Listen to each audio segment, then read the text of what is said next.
آپ سوچ رہے ہوں گے کہ صرف متحدہ عرب امارات کے صحافی ہی اسرائیل کو سپورٹ کر رہے ہیں۔ نہیں بھائیو، یہاں گیم ہی کچھ اور ہے۔ پاکستان کے صحافی احمد قریشی، جو کہ اسرائیل کے بہت بڑے سپورٹر ہیں پاکستان میں، اور اکثر کہتے ہیں کہ پاکستان کو اسرائیل کے ساتھ تعلقات مضبوط کرنے چاہیے، اور اسرائیل اور پاکستان کی جو ملٹری ہے ان کی ڈاکٹرائن بھی ایک جیسی ہے۔ یہ بھی اسرائیل کے دوستوں اشارے پر ناچ رہے ہیں۔ آج کل ایران کے خلاف جو ہیں وہ باتیں کر رہے ہیں، اور آپ حیران ہوں گے دوستوں کہ یہ گوادر کے خلاف بھی اب باتیں کرنا اور ٹویٹ شیئر کرنا شروع ہو گئے ہیں۔ کس طرح اسرائیل ایسے صحافیوں کو اپنے کنٹرول اور نرغے میں لیتا ہے، جیسے متحدہ عرب امارات کے صحافی ہیں امجد طہا اور دوسرے بھی ہیں، اس کے ساتھ ساتھ پاکستانی صحافی احمد قریشی ہیں، ان کو کیسے اسرائیل اپنے کنٹرول میں رکھتا ہے اور یہ جو ہے وہ ان کے اشاروں پر ناچتے ہیں، آپ کے سامنے رکھتے ہیں۔ پہلے اس احمد قریشی جو صحافی ہے پاکستان کا، اس کی کچھ ٹویٹس آپ کے سامنے رکھتے ہیں، جس سے آپ کو اندازہ ہو جائے گا کہ یہ اسرائیل اور متحدہ عرب امارات کا انفلوئنس پاکستان میں بڑھاتا رہا ہے۔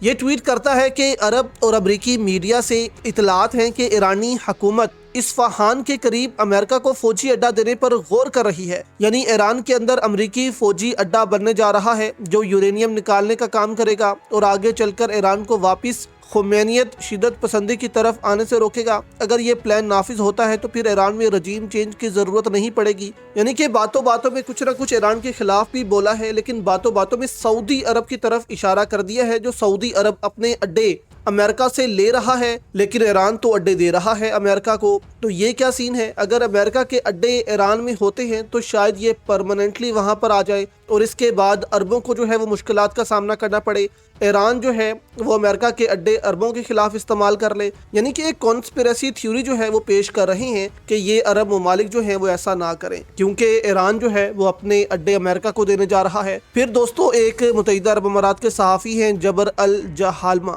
ان کی ٹویٹ وہ شیئر کرتے ہیں جس میں یہ بندہ جو ہے وہ بلوچستان کے بارے میں باتیں کرتا ہے کہ بلوچستان جو ہے اسٹیٹ آف ہارموز اس کا ہے، یعنی کہ ایران میں جو بلوچستان ہے اور پاکستان میں جو بلوچستان ہے، یہ بندہ کہتا ہے کہ یہ اب الگ ریاست ہونی چاہیے، اس کو الگ کریں تاکہ اسٹیٹ آف ہارموز اس علاقہ جو ہے اس کی ہو، کسی ایران کی نہیں۔ وہ گوادر کو بھی دوستوں کہتا ہے کہ گوادر بھی بلوچستان کا حصہ ہے، بلوچیوں کا حصہ ہے، اس کو الگ ہونا چاہیے، جس کی ٹویٹ دوستوں یہ بندہ احمد قریشی شیئر کرتا ہے۔ تو اس قسم کے بندوں کو دوستوں اور صحافیوں کو اسرائیل پیسے دے کر اور آپ کہہ لیں کہ باہر جو ہے ان کو سیٹ کر کے یہ دوسرے ملکوں کے خلاف استعمال کرتے ہیں، اور احمد قریشی کو بھی بڑا پیسہ اسرائیل نے دیا ہوگا۔